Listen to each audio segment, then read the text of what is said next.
한밤중에 바울과 실라가 기도하고 하나님을 찬송하며 죄수들이 듣더라. 이에 갑자기 큰 지진이 나서 옥토가 움직이고 문이 곧 다 열리며 모든 사람의 매인 것이 다 벗어진지라.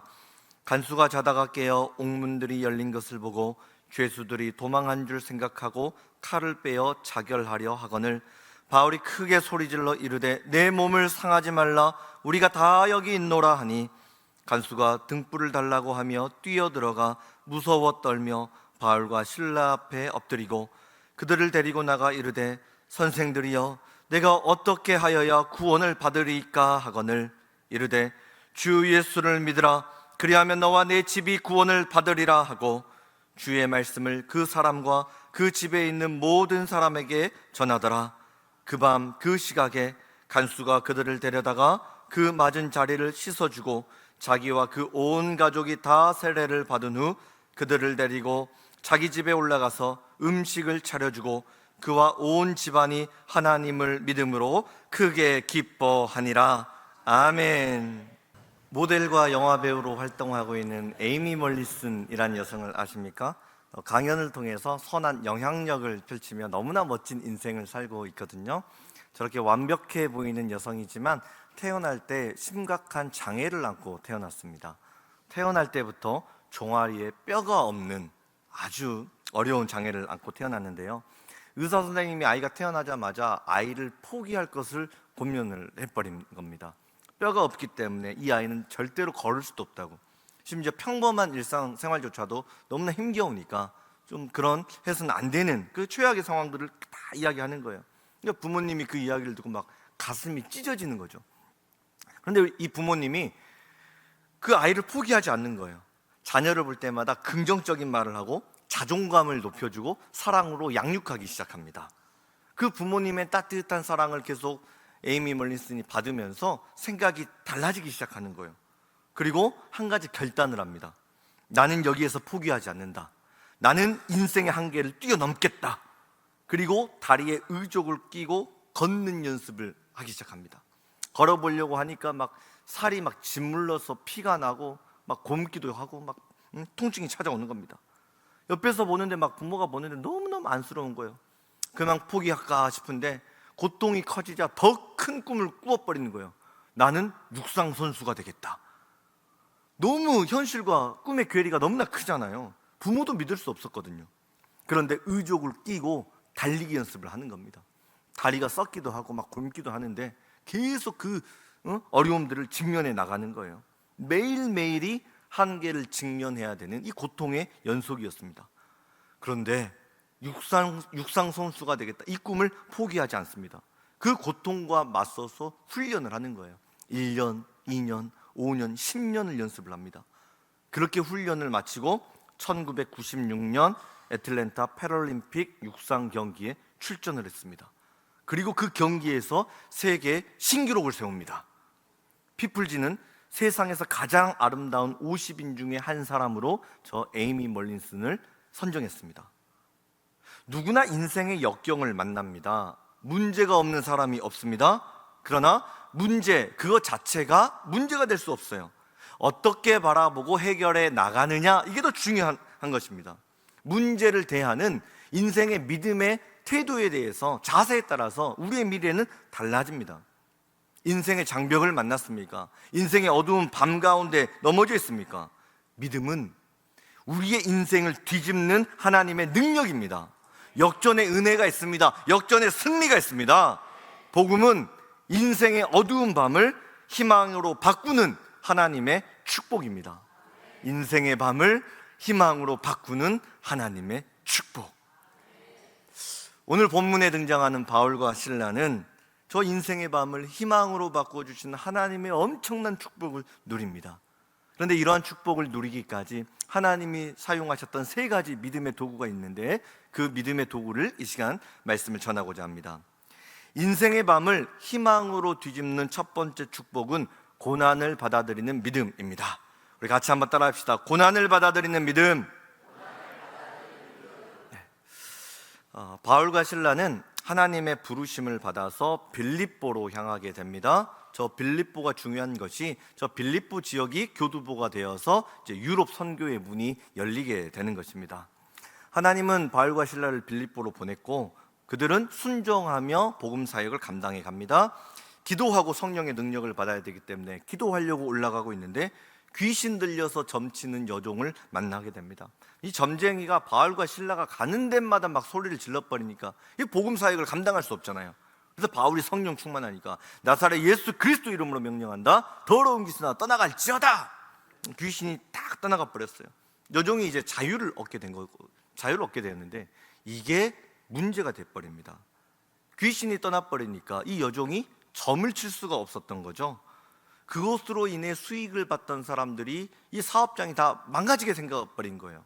바울과 실라를 찾아와가지고 항의를 합니다. 문제를 제기하고 급기야 로마 당국에다가 바울과 실라를 고발해버립니다. 이 사람들이 지금 외국에서 와가지고 로마의 질서를 다 무너뜨리고 사회의 문화가 다 엉망이 되어버렸다고 막 누명을 씌웠거든요. 그래서 어떻게 되었는가?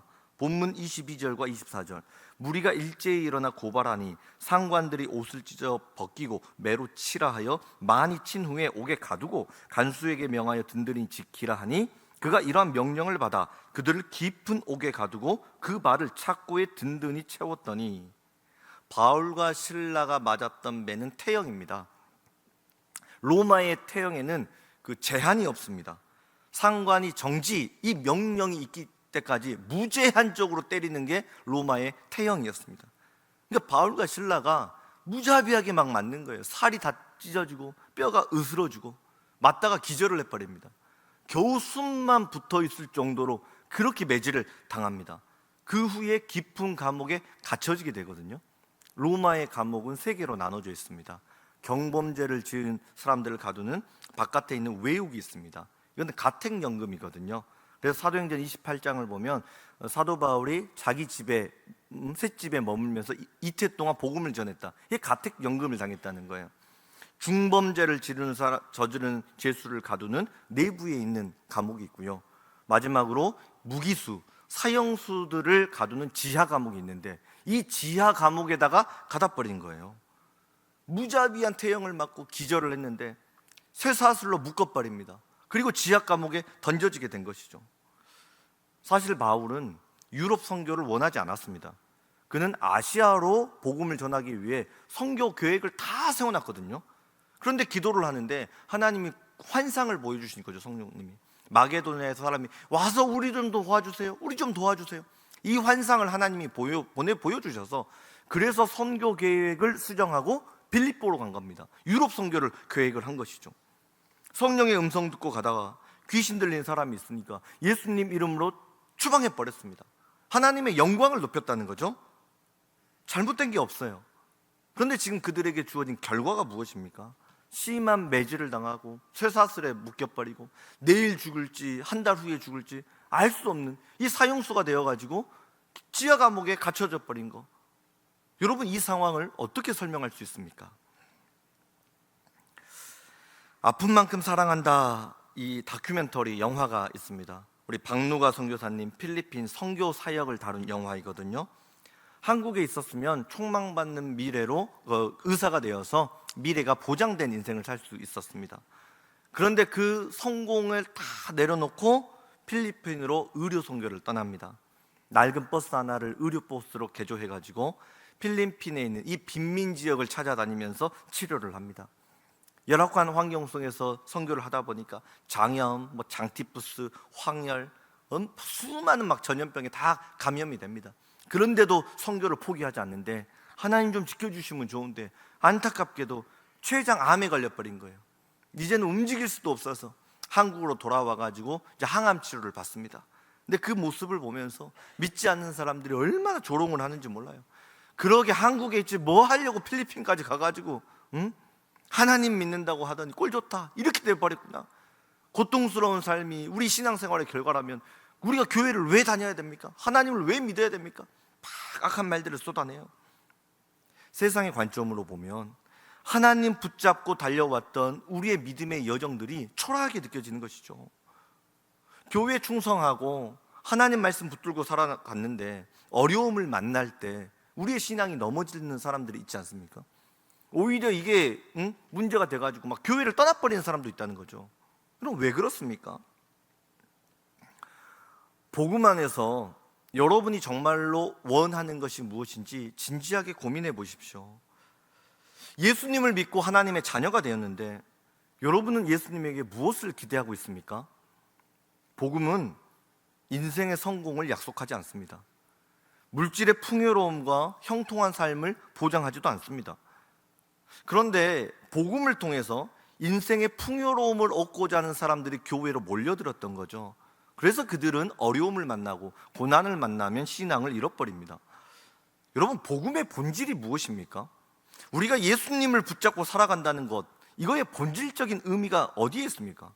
복음은 예수님을 따르는 십자가의 길입니다. 복음은 부르심의 사명을 줍니다. 그리고 그 사명 끝에는 천국이 있습니다. 박누가 선교사님은 예수님을 사랑하고 십자가의 길, 사명의 길을 가기 위해 애를 씁니다.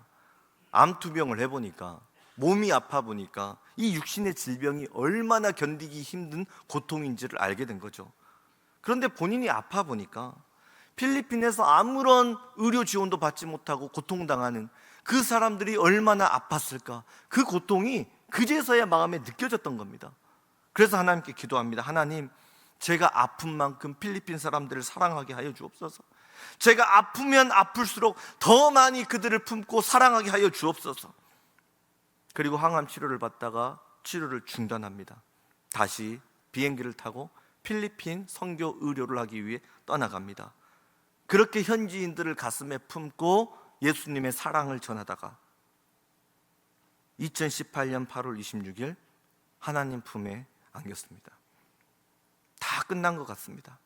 이렇게 그냥 사라져버린 것 같았습니다. 그런데 놀랍게도 우리 선교사님의 생명이 또 다른 생명을 낳기 시작합니다.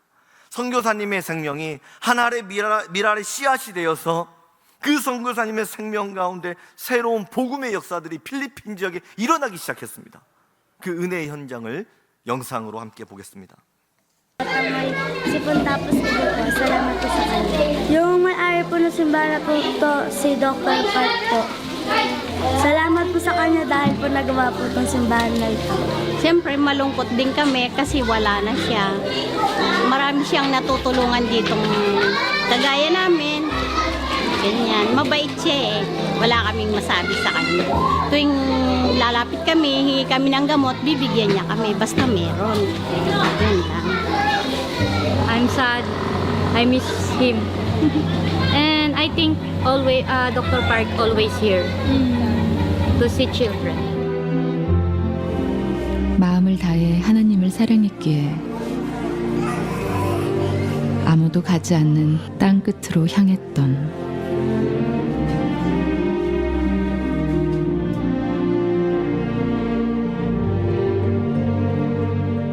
하나님이 너무나 사랑하셨던 한 남자. I believe the Jesus. I love you, Jesus. Jesus help me. 그 사랑이 뿌려진 마음마다 꽃이 피어났다. 어찌 잊을 수 있을까? 그를 사랑했던 마지막 시간들을. 내가 죽으면 남들이 슬퍼하지 마라 그랬어. 이제 슬퍼하지 마라 그랬고 모두가 기쁨으로 보내고 오늘 밤 단장 눈 감으면 내일 안 깨어나도 안 아프게 그냥 천국 가게 하면 난 행복해요. 그래서 저는 후회는 하지 않아요. 왜? 내가 12년을 덤으로 살았기 때문에 감사하고 후회 안 하고 저는 다시 태어나도 이 길을 갈 것이라고 고백했고 아무나 이 길을 갈 수 있다면 난 처음부터 이 길을 가지 않았을 거라고 그렇게 이야기했습니다.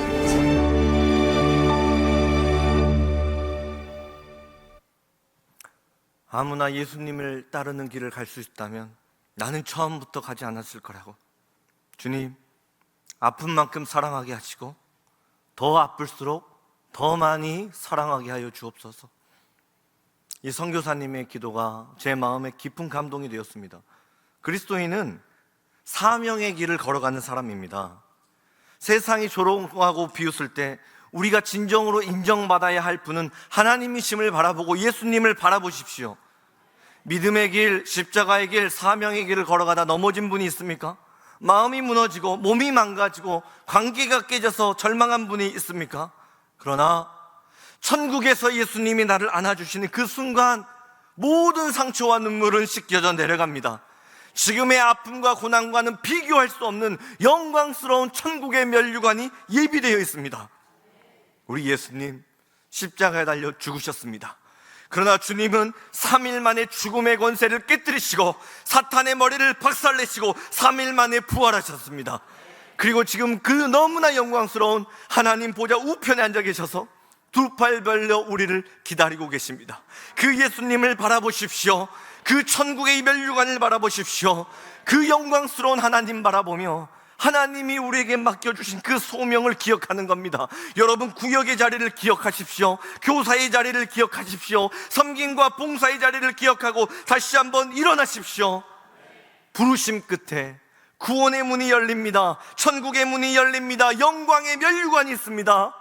천국을 바라보며 다시 한번 힘을 내시고 예수 십자가의 영광 바라보며 하나님이 내게 맡겨주신 사명을 꽉 붙들고 나아가십시오. 하나님의 사랑이 세상 끝날까지 우리와 함께 하십니다.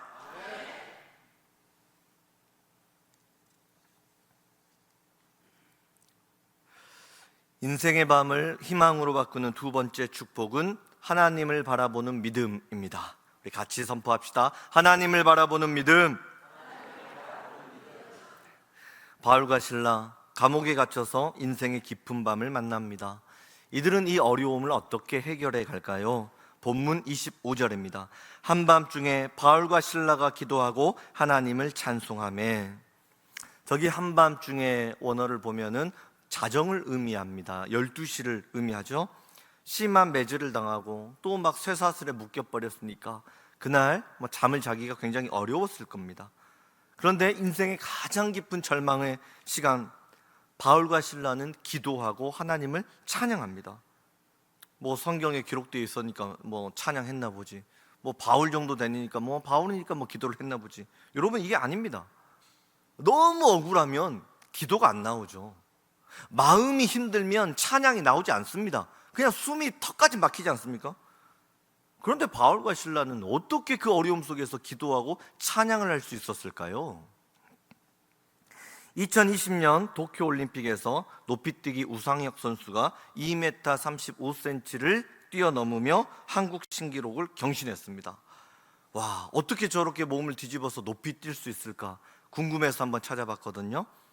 원래는 높이뛰기를 할 때 앞으로 굴러서 뛰어넘거나 아니면 저렇게 다리를 벌려서 뛰어넘는 이 가위뛰기 방식이 일반적이었다고 합니다. 그 당시 인간의 높이뛰기 한계 지점은 2m였습니다. 2m 이상 뛰어넘을 수가 없는 거죠.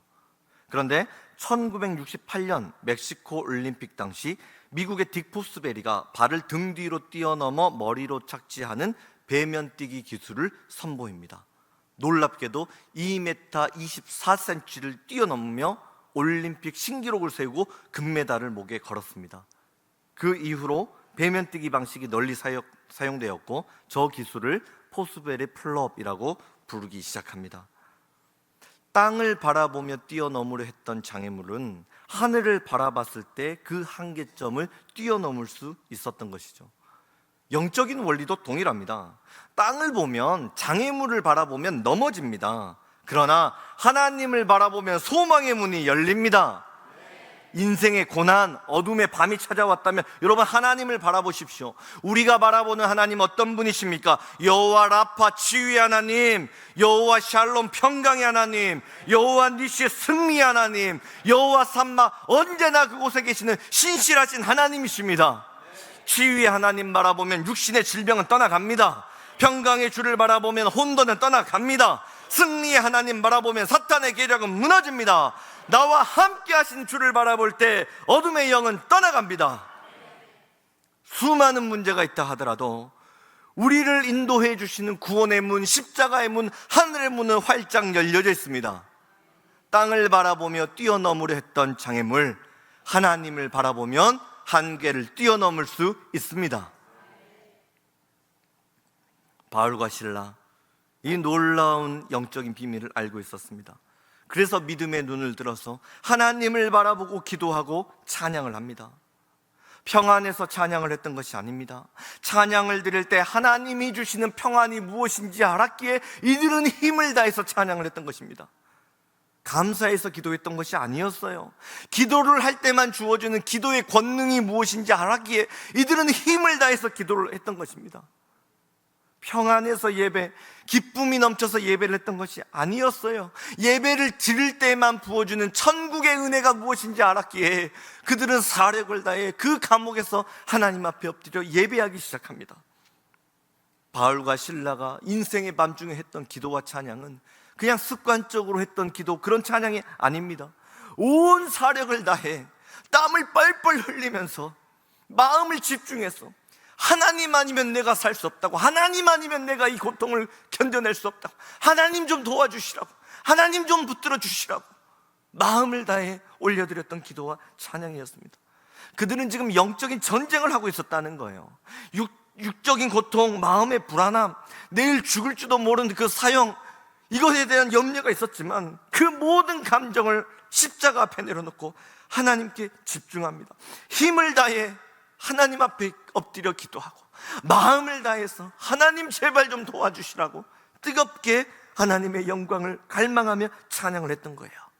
이것이 바로 인생의 어두운 밤을 만났을 때 성령의 사람이 취해야 되는 믿음의 자세입니다. 우리 하나님을 바라보면 소망의 문이 열려집니다. 바울과 실라, 하나님을 바라보며 기도하고 찬양합니다. 여기에서 알 수 있는 인생의 밤을 희망으로 바꾸는 세 번째 축복이 있습니다. 바로 기도하고 찬양하라입니다. 우리 믿음으로 선포합시다. 기도하고 찬양하라. 한 번 더, 기도하고 찬양하라. 본문 25절입니다. 한밤중에 바울과 실라가 기도하고 하나님을 찬송하며 죄수들이 듣더라. 이 찬양 가운데 성령의 임재가 얼마나 충만했든지 죄수들이 듣습니다. 저기 듣더라, 헬라어 원어를 보면은요, 아주 기쁘게 들었다, 이런 뜻입니다. 사형수들이 찬양 소리를 막 기쁨으로 들었다는 거예요. 한소망교회에서는요, 교도소 수감자들에게 복음을 전하는, 예수님을 소개하는 이 알파라고 하는 전도 프로그램이 있습니다. 유용모 목사님이 이제 교도소 가가지고 이제 알파를 하는 거죠. 유모도 하고 예수님을 막 소개를 합니다. 유모를 하는데 웃지를 않는 거예요. 표정이 다 굳어가지고 가만히 있는 겁니다. 애를 써도 웃지 않으니까, 저기 제 유머가 재미가 없습니까? 어쩜 그렇게 표정이 굳어 있습니까? 한 수감자가 손을 딱 들어, 목사님, 그래요. 네, 목사님 들어와서 여기 앉아 있어 봐요. 웃음이 나오나? 그럼 뭐 교도소에서 얼마나 뭐 웃을 일이 있겠습니까? 힘든 것이죠. 그런데 바울과 실라의 찬양 소리가 지하 감옥에 퍼지게 되자 사형수들이 기쁨으로 찬양의 소리를 들었다는 거예요. 이것이 찬양의 능력입니다. 찬양은 닫힌 마음의 문을 열어버립니다. 절망을 희망으로 바꾸는 성령의 능력입니다. 희망이 없었던 사형수들의 마음 가운데에 기쁨이 넘치는 거예요. 하늘의 평강이 넘치는 겁니다. 기도와 찬양이 울려 퍼지기 시작하면 세상이 귀를 열고 복음을 듣는다라고 하는 것이죠. 왜 세상이 교회를 보고 비난합니까? 우리가 세상의 눈과 똑같이 바라보기 때문이죠. 문제가 찾아오면 낙심하고 절망하고 쓰러지기 때문 아닙니까? 그러나 고난 가운데 찬양하면 세상이 우리의 고백을 기쁨으로 듣는다는 거예요. 한 걸음 더 나아가 우리에게 요청합니다. 당신은 가진 것이 아무것도 없는데 어쩜 그렇게 평안할 수 있습니까? 그 평안의 비결을 나에게도 좀 알려주세요. 당신의 삶을 보면 기뻐할 수 있는 조건이 없는 것 같은데 어쩜 그렇게 평안할 수 있어요? 어쩜 그렇게 기뻐할 수 있어요? 그 기쁨의 비밀이 도대체 무엇입니까? 여러분 마음에 있는 예수를 나에게도 좀 들려주세요. 여러분, 이게 기도와 찬양의 능력이라는 거예요.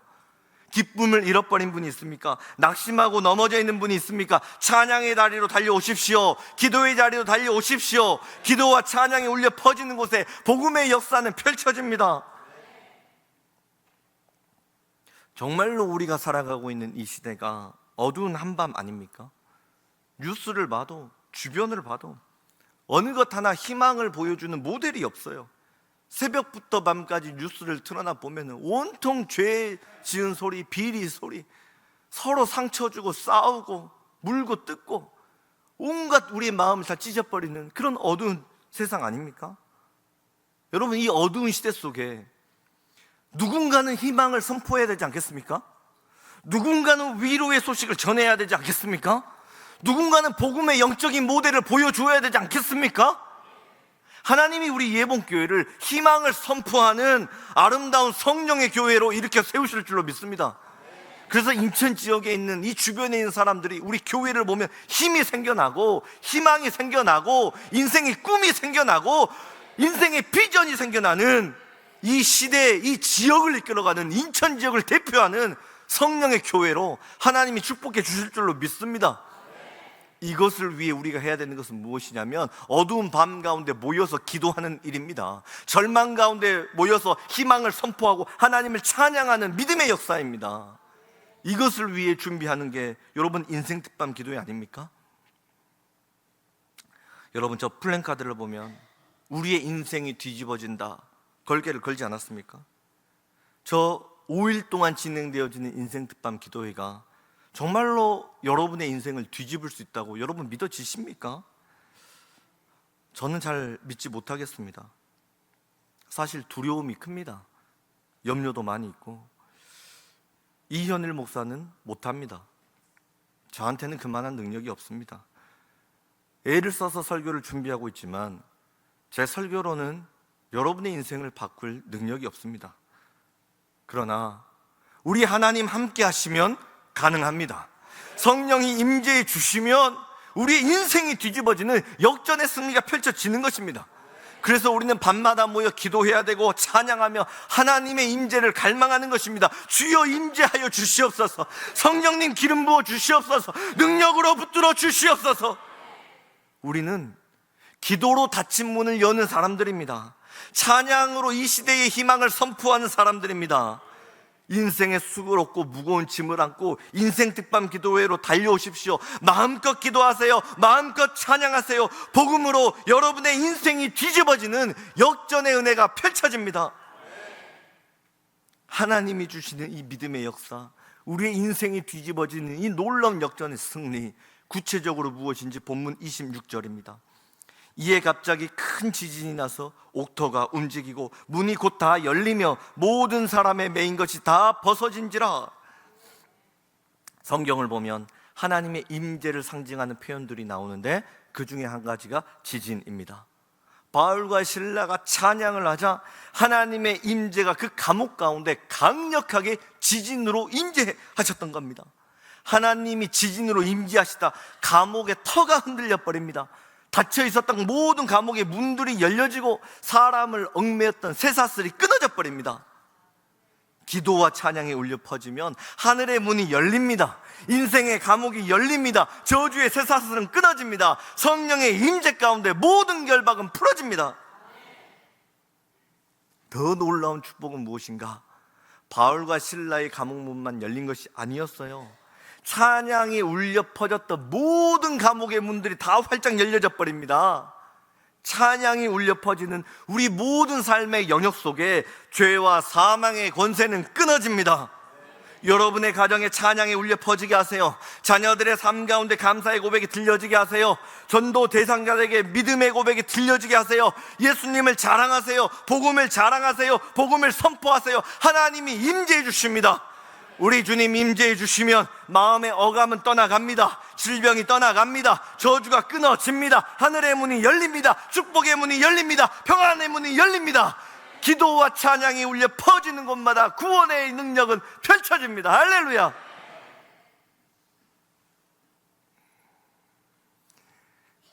이 모든 감옥의 문들이 열려졌을 때 전부 다 기뻐할 것 같았어요. 그러나 그 영광스러운 자리 가운데 오히려 인생을 포기해버리려고 하는 한 사람이 나옵니다. 본문 27절. 간수가 자다가 깨어 옥문들이 열린 것을 보고 죄수들이 도망한 줄을 생각하고 칼을 빼어 차결하려 하거늘. 로마법에서는 간수가 죄수를 놓쳐버리면 그 죄수가 감당해야 되는 형량을 간수가 다 직접 감당을 해야 됩니다. 근데 그 형량이 너무 커서 내가 평생 갚지 못하면 그게 가족들, 자녀들에게 나눠주게 되어 있습니다. 큰일 났구나. 이 열린 감옥문으로 사람들 다 도망가 버리면 우리 자녀들, 우리 가문 이제 폐가망신하게 생겼구나. 이 수치스러움을 내가 어떻게 감당할까? 칼을 빼어서 극단적인 선택을 해서 그 저주를 끊어버리려고 하는 겁니다. 그런데 여러분, 실제로는 아무도 도망가지 않았습니다. 감옥문은 열렸지만 아무도 도망가지 않았어요. 그런데 그 상황을 제대로 보지도 않고 섣부르게 결론 내려가서 내 인생 끝났구나 이러면서 극단적인 선택을 하려는 게 얼마나 어리석은 행동입니까? 여러분, 어떤 어려움을 만나도 내 인생 끝났구나, 절대로 함부로 그렇게 결론을 내려서는 안 됩니다. 우리 인생을 결론 내릴 수 있는 분은 오직 하나님 한 분이십니다. 하나님만이 내 인생의 최종 결론을 내릴 수 있다라고 하는 것입니다. 눈에 보이는 것만 보고 살면 우리는 넘어질 수밖에 없어요. 그러나 하나님의 말씀을 들으면 같은 것을 보지만 다른 것을 보게 됩니다. 하나님의 말씀은 우리의 인생을 새롭게 재해석하는 성령의 능력입니다. 간수는 열린 문을 보면서 죽음을 생각했습니다. 그런데 열려진 문은 죽음의 문이 아니었어요. 오히려 구원의 문이 열리는 순간이었습니다. 본문 28절. 바울이 크게 소리질러 이르되 내 몸을 상하지 말라. 우리가 다 여기 있노라. 우리가 다 여기 있노라. 쇠사슬 풀리고 감옥문이 열렸는데 사형수들이 도망을 안 갑니다. 그대로 있는 거예요. 왜 도망가지 않고 그대로 있었습니까? 하나님이 임재하시자 그 앞에 그 누구도 움직일 수 없었던 것입니다. 성령님 임재해 주시면 흑암의 권세는 무너지는 것입니다. 어둠의 영이 떠나갑니다. 절망이 떠나갑니다. 낙심이 떠나갑니다. 하늘 영광에 계시는 아름다우신 우리 아버지 하나님, 그런데 그 영광스러운 하나님께서 왜 그렇게 차디찬 그 저주가 넘치는 그 지하 감옥에 찾아오실 수밖에 없었습니까? 본문 30절에서 32절. 내가 어떻게 하여야 구원을 받으리까 하거늘 이르되 주 예수를 믿으라. 그리하면 너와 내 집이 구원을 받으리라 하고 주의 말씀을 그 사람과 그 집에 있는 모든 사람에게 전하더라. 하나님, 그 감옥에 꼭 복음의 소식을 들어야 되는 간수장과 그 가족이 있었기 때문에 하나님이 영광스러운 천국 보좌를 버리시고 그 인생의 지하 감옥으로 찾아오셨다라고 하는 것입니다. 하나님은 바울과 실라의 고난 가운데 우리 예수님 함께 하셨습니다. 그 고난 가운데 복음의 씨앗을 심으셨고 그 고난 가운데 기도와 찬양의 소리가 울려져서 그 지하 감옥, 그 간수에게 복된 소식, 예수님의 소식이 들려지게 하셨던 겁니다.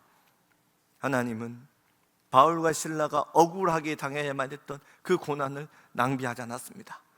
바울이 흘렸던 눈 하나, 땀방울, 채찍에 맞으면서 살점이 떨어나갔던 그 안쓰러운 살점 하나, 피 한 방울 한 방울까지 우리 예수님이 가슴에 끌어안으시고, 그리고 하나님의 때에 그 모든 헌신과 눈물의 기도를 품에 안으시고 간수장의 가족이 구원을 받을 수 있는 천국의 문이 열리는 믿음의 제로로 우리 주님 사용하셨다 하는 것입니다. 하나님은 의미가 없는 고난을 허락하지 않습니다. 하나님의 때가 되면 고난이 이해되고 모든 것이 해석됩니다. 하나님 안에서 당하는 인생의 어려움은 복음이 전해주고 천국의 문이 열리는 하나님의 영광을 위해 사용되는 것입니다. 바울과 실라가 만났던 끔찍했던 인생의 절망의 어려움, 그 고난의 열매, 그 영광스러운 상급을 본문 33절과 34절은 이렇게 기록합니다. 그 밤 그 시각에 간수가 그들을 데려다가 그 맞은 자리를 씻어주고 자기와 그 온 가족이 다 세례를 받은 후 그들을 데리고 자기 집에 올라가서 음식을 차려주고 그와 온 집안이 하나님을 믿음으로 크게 기뻐하니라. 크게 기뻐하니라. 바울과 실라가 보냈던 인생의 고통스러운 밤, 그러나 하나님은 간수와 그 온 집안이 세례를 받고 천국의 기쁨이 되는, 백성이 되는 천국의 잔치로 바꾸어 주셨던 겁니다. 인생이 어두웠던 수치의 밤이 천국의 기쁨이 넘치는 천국의 잔치가 되었던 것입니다. 우리 아버지 하나님, 우리가 살아가고 있는 이 인생의 어두운 밤을 이 천국의 기쁨으로 바꾸어 주시기 위해 인생 특밤 기도회를 준비해 주셨습니다. 인생의 밤중에 울려 퍼질 희망의 찬양이 이곳에서 울려 퍼지게 되는 것입니다. 하나님께 올려드리는 감사의 아름다운 향연이 이곳에서 하나님 앞에 올려드리는 것입니다.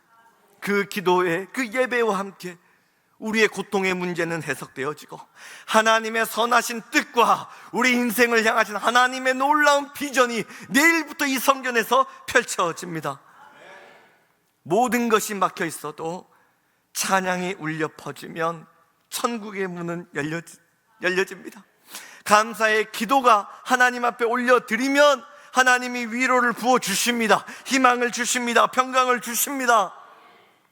밤중에 부르는 희망의 노래, 밤중에 올려드리는 감사의 기도, 밤중에 하나님 앞에 올려드리는 믿음의 예배, 인생 특밤과 함께 하시는 하나님의 임재 안에서 우리의 인생은 새로워집니다. 기도하겠습니다. 인생의 밤을 희망의 밤으로 바꾸어 주시기 위해 인생 특밤 기도회를 준비하신 하나님, 모든 것이 막혀 있는 것 같아도 우리를 향해 열려 있는 구원의 은혜가 있음을 알게 하시니 감사합니다.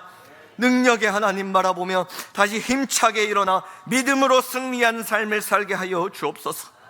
밤중에 성전으로 달려나와 부르짖어 기도할 때 응답하시는 하나님의 축복을 누리게 하여 주옵소서. 성전에 모여 전심으로 찬양할 때 우리를 가두었던 감옥의 문들이 열려지게 하여 주옵소서. 믿음이 열리게 하시고 기도의 문이 열리게 하시고 찬양이 열리게 하시고 말씀이 들려지게 하시고 천국의 은혜로 우리를 채워 주시옵소서. 빌립보 감옥에 임하신 거룩하신 성령의 임재하심이 다시 한번 우리의 삶을 충만히 뒤덮어 주시옵소서. 다시 한번 복음의 능력으로 우리의 인생이 새로워지고 뒤집어지는 역전의 은혜를 허락하여 주옵소서. 그렇게 은혜 베풀어 주실 하나님을 기대하며 이 모든 말씀 예수 그리스도의 이름으로 감사하며 기도드립니다. 아멘.